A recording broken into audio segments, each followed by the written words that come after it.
Efa manakaiky tokoa ny Noely samba no tonga eto Madagasikara ny sekreterany dadabe Noely apita ireo taratasy afatra ho an'ny ankizy mandinika zany ho any amin'ny dadabe Noely afaka mandray anjara ao anatin'ity hetsika ity avokoa ny ankizy rehetra.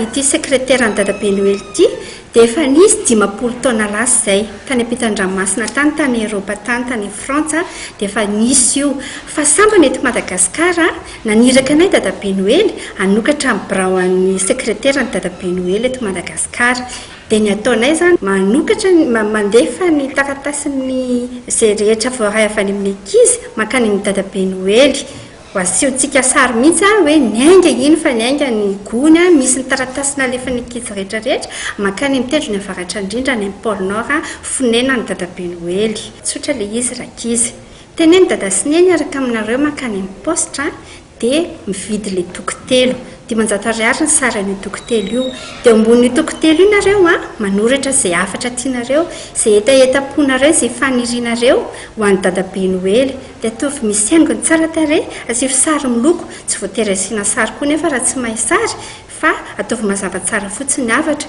fa zao aza adino ny adresy ny anarana ny taonanao zany dia numéro téléphone ny ray aman-dreny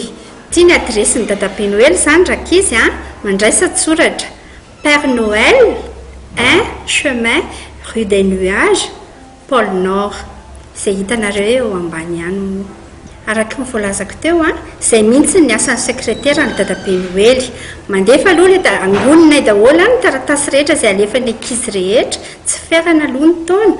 ary dia alefanay makany amin'ny dadabe Noely fa rehefa aveo dia dadabe Noely indray maneraka sekretera mandefa ny valiny taratasy tsy maintsy mahazo valiny daholo izay rehetra mandefa